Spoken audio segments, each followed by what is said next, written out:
بسم اللہ الرحمن الرحیم۔ کل رات ایک ایسا واقعہ ہوا جس نے زندگی کی کئی پہلوؤں کو چھو لیا۔ قریب شام کے 7 بجے ہوں گے، موبائل کی گھنٹی بجی۔ اٹھایا تو ادھر سے رونے کی آواز۔ میں نے چپ کرایا اور پوچھا کہ بھابھی جی آخر ہوا کیا؟ ادھر سے آواز آئی، آپ کہاں ہیں اور کتنی دیر میں آ سکتے ہیں؟ میں نے کہا آپ پریشانی بتائیں، اور بھائی صاحب کہاں ہیں اور ماں کدھر ہے؟ آخر ہوا کیا ہے؟ لیکن ادھر سے صرف ایک ہی رٹ کہ آپ فوراً آ جائیے۔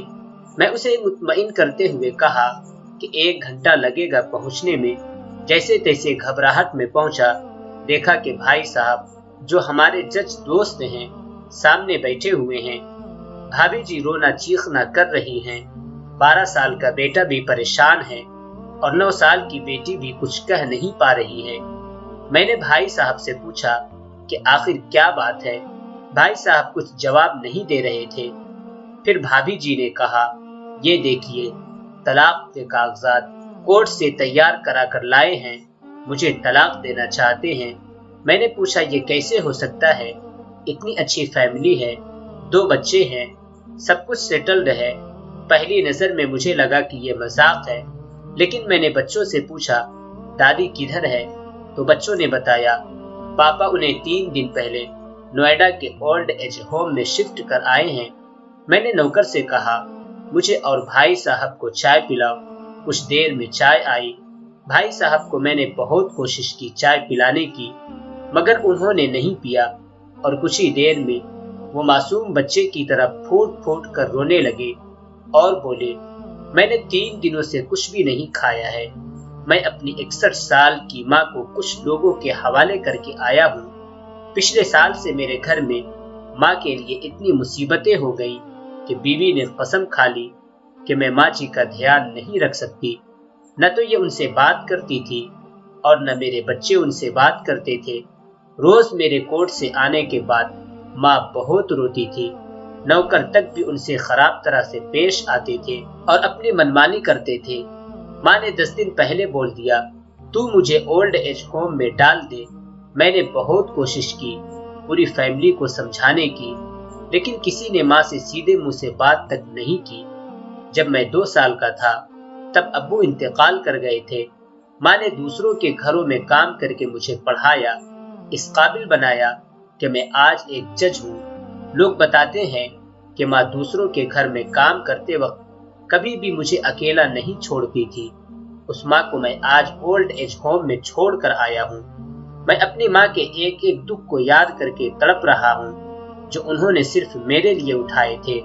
مجھے آج بھی یاد ہے جب میں میٹرک کے امتحان دینے والا تھا، ماں میرے ساتھ رات رات بھر بیٹھی رہتی تھی۔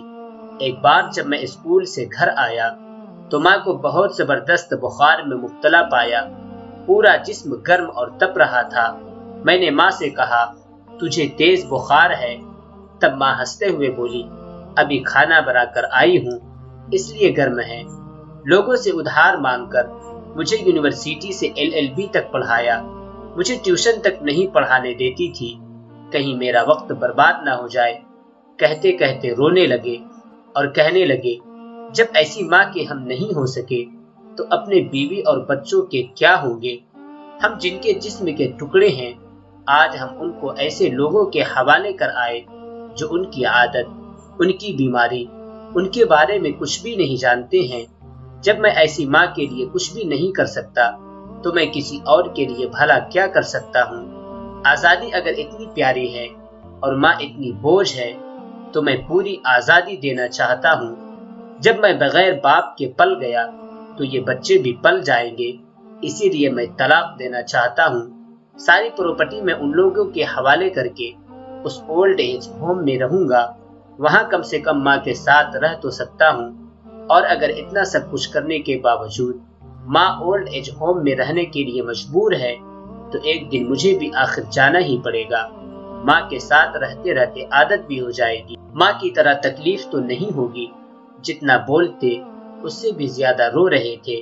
اسی درمیان رات کے 12:30 ہو گئے۔ میں نے بھابھی جی کے چہرے کو دیکھا، ان کے چہرے پچھتاوے کے جذبات سے بھرے ہوئے تھے۔ میں نے ڈرائیور سے کہا ابھی ہم لوگ اولڈ ایج ہوم چلیں گے۔ بھابھی جی، بچے اور ہم سارے اولڈ ایج ہوم پہنچے۔ بہت زیادہ گزارش کرنے پر گیٹ کھلا۔ بھائی صاحب نے گیٹ کیپر کے پیر پکڑ لیے، بولے میری ماں ہے، میں اسے لینے آیا ہوں۔ چوکیدار نے پوچھا کیا کرتے ہو صاحب؟ بھائی صاحب نے کہا میں ایک جج ہوں۔ اس چوکیدار نے کہا جہاں سارے ثبوت سامنے ہیں تب تو آپ اپنی ماں کے ساتھ انصاف نہیں کر پائے، اوروں کے ساتھ کیا انصاف کرتے ہوں گے صاحب؟ اتنا کہہ کر ہم لوگوں کو وہیں روک کر وہ اندر چلا گیا۔ اندر سے ایک عورت آئی جو وارڈن تھی۔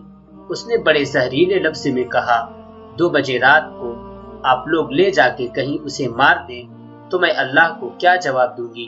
میں نے وارڈن سے کہا بہن آپ یقین کیجئے یہ لوگ بہت پچھتاوے میں جی رہے ہیں۔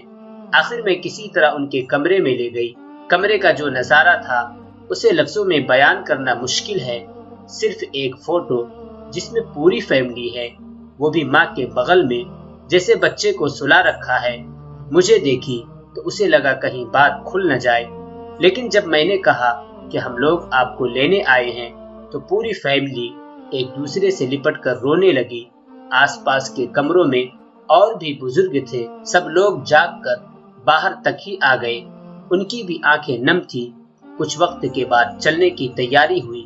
پورے اولڈ ہوم کے لوگ باہر تک آئے۔ کسی طرح ہم لوگ اولڈ ایج ہوم کے لوگوں کو چھوڑ پائے۔ سب لوگ اس امید سے دیکھ رہے تھے شاید انہیں بھی کوئی لینے آئے۔ راستے بھر بچے اور بھابھی جی تو چپ چاپ رہے، مگر ماں اور بھائی صاحب ایک دوسرے کے جذبات کو اپنے پرانے رشتے پر بٹھا رہے تھے۔ گھر آتے آتے قریب 3:45 ہو گیا۔ بھابھی جی بھی اپنی خوشی کی چابی کہاں ہے یہ سمجھ گئی تھی۔ میں بھی چل دیا، لیکن راستے بھر وہ ساری باتیں اور نظارے آنکھوں میں گھومتے رہے۔ ماں صرف ماں ہے، اس کو مرنے سے پہلے نہ مارے۔ ماں ہماری طاقت ہے، اسے کمزور نہیں ہونے دے۔ اگر وہ کمزور ہو گئی تو ثقافت کی ریڑھ کمزور ہو جائے گی، اور بنا ریڑھ کا سماج کیسا ہوتا ہے یہ کسی سے چھپا ہوا نہیں ہے۔ اگر آپ کے آس پاس یا رشتہ دار میں اس طرح کی کوئی مسئلہ ہو تو انہیں یہ ضرور پڑھوا دے اور اچھی طرح سمجھا دے کہ کچھ بھی کرے لیکن ہمیں جنم دینے والی ماں کو بے گھر بے سہارا نہیں ہونے دے۔ اگر ماں کی آنکھ سے آنسو گر گئے تو یہ قرض کئی جنموں تک رہے گا۔ یقین مانے سب ہوگا تمہارے پاس، لیکن سکون نہیں ہوگا۔ سکون صرف ماں کے آنچل میں ہوتا ہے، اس آنچل کو بکھرنے مت دینا۔